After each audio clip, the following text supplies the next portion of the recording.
Everybody has seen the famous movie The Social Network, but nobody could have imagined that years later we'd still be talking about the Winklevoss twins, who were initially portrayed as the antagonists in the story. These towering, identical twin Olympic rowers, straight out of an 80s movie, were cast as the nemesis to Mark Zuckerberg, our protagonist. But as life often surprises us, their roles in the tech world dramatically evolved. The inception of the social network was as amazing as it gets. But before we go any further, welcome to Tales of Titans, the place where business and history come to life.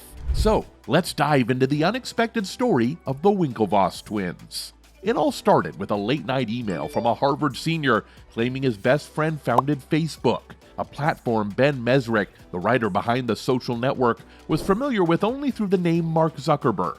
Intrigued, he met with Eduardo Saverin, a key co-founder of Facebook, and that is when Eduardo, visibly distressed, narrated a fascinating tale of friendship and betrayal that we now know today. The story had everything: a bad date leading Zuckerberg to create a controversial website comparing girls at Harvard, which almost got him expelled. It was this stunt that caught the attention of the Winklevoss twins. They, the epitome of campus cool, hired Zuckerberg to work on their project, the Harvard Connection. However, Zuckerberg, more intrigued by the cool crowd than their project, eventually ditched them for his own venture with Eduardo, birthing Facebook.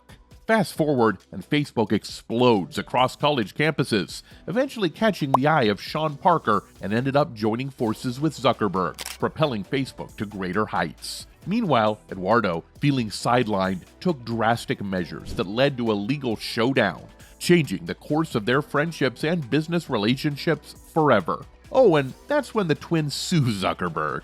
So, after all this drama, there was a $65 million settlement, which was given to the twins in Facebook stocks, which later turned into a whopping $500 million as the company went public. Being the smart guys they are, the twins went on and started looking for companies to invest in the Silicon Valley. But due to their history with Zuckerberg, no one would take their money. So, the twins went to party on a beach in Ibiza, and that's when they met David Azar, who introduced them to the wonders of a brand new technology called Bitcoin.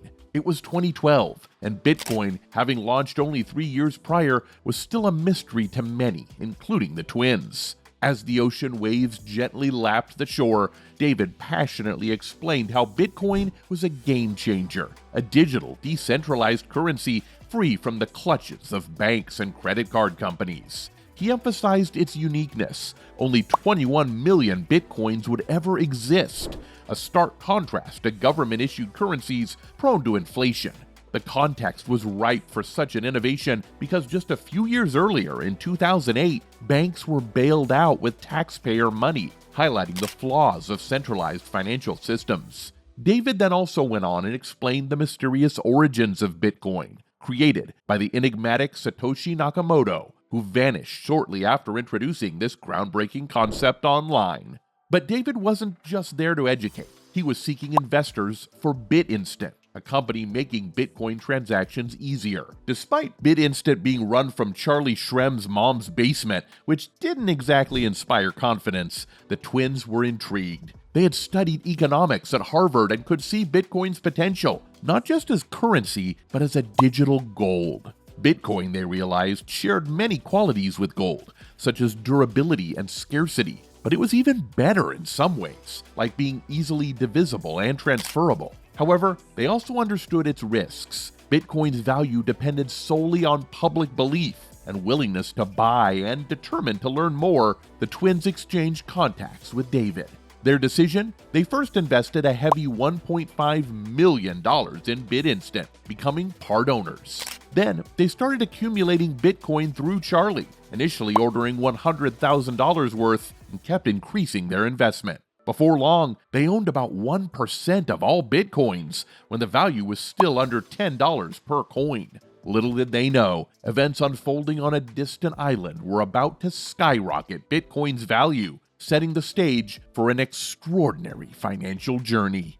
Meanwhile, on the island of Cyprus, a financial dilemma unfolded. The banks there, caught in a plethora of bad decisions, had lent a mountain of money to Greece. But when the Greek economy took a nosedive, the Cypriot banks, instead of pulling back, doubled down. They bought more and more Greek government bonds. This high-stakes gamble backfired spectacularly, and the banks in Cyprus were now broke. Desperate for a solution, Cyprus turned to the European Union, asking for a bailout. The EU agreed, but with a catch. Cyprus had to contribute some of the funds themselves. The method Cyprus chose was drastic. They decided to take money straight from their own citizens' bank accounts. Imagine living in Cyprus then. One fine morning you wake up, check your bank account, and find a chunk of your money gone, used to pay off the country's debts. This event sent shockwaves around the world. It was a stark reminder of the risks in a centralized financial system, where governments and banks could seize your money at will. People started looking for a safe haven, a place where their money couldn't be touched, and so the spotlight turned to Bitcoin. Following the Cyprus incident, Bitcoin's value skyrocketed. From $100 per coin, it climbed to $500, then $1,000. News stories about Bitcoin spread like wildfire, fueling its rise. Amidst this frenzy, the Winklevoss twins emerged as Bitcoin evangelists, traveling the world to promote it. However, they believed that Bitcoin needed some regulation to go mainstream. They argued for rules that would preserve Bitcoin's innovative spirit, but would also rid it of its shady reputation. But not everyone agreed with the twins. Many of Bitcoin's early adopters believed in its founding principle: absolute financial freedom, no government oversight. This belief set them at odds with the Winklevoss twins. Even within BitInstant, a company the twins had invested in, there was mistrust. Some saw the twins as outsiders, the suits who didn't get Bitcoin's ethos and were quick to sue anyone they disagreed with. Charlie Shrem, associated with BitInstant, initially brushed off these concerns, but later regretted it when he found himself on the receiving end of the twins' legal actions. Now, BitInstant became wildly successful as Bitcoin's popularity soared. BitInstant acted as a middleman, buying Bitcoin in bulk from Mt. Gox, the main Bitcoin exchange at the time, and selling it to people easily and quickly. Mt. Gox, initially a card game exchange site, was cumbersome and run by a Frenchman in Japan, self-proclaimed as the king of Bitcoin. BitInstant was processing an astonishing amount of Bitcoin purchases, growing from $1 million a month to $1 million a day. However, despite this success, Charlie, the founder of BitInstant, started neglecting his CEO duties and got caught up in the glamour and excitement of his newfound fame and wealth. He was living a life he could only have dreamed of, contrasting sharply with his high school days and time living in his mom's basement. Meanwhile, investors in BitInstant, the Winklevoss twins, were concerned. The company wasn't profitable yet, and Charlie's lifestyle raised red flags. They urged him to take his responsibilities more seriously, but Charlie felt they were overreacting. Then, everything changed. Silk Road, an online black market using Bitcoin as currency, was shut down. Its closure led to a sharp decline in Bitcoin's value, affecting the Winklevoss twins' net worth. However, they saw this as a long-term benefit for Bitcoin's legitimacy.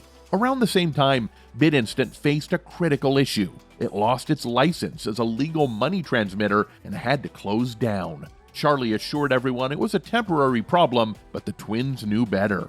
Things got worse for Charlie. He was arrested at an airport, charged with money laundering and operating an unlicensed money transmitter. This stemmed from his involvement with a BitInstant user who had bought $1 million worth of Bitcoin, likely for illegal activities on Silk Road, and Charlie had turned a blind eye to these transactions. Faced with serious charges, Charlie ended up being sentenced to 2 years in prison, a daunting reality for the young entrepreneur. His rapid rise to fame and fortune had come crashing down. Released from prison in 2016, Charlie faced another blow, a lawsuit from the Winklevoss twins demanding 5,000 Bitcoin, worth about $32 million, from a previous business deal.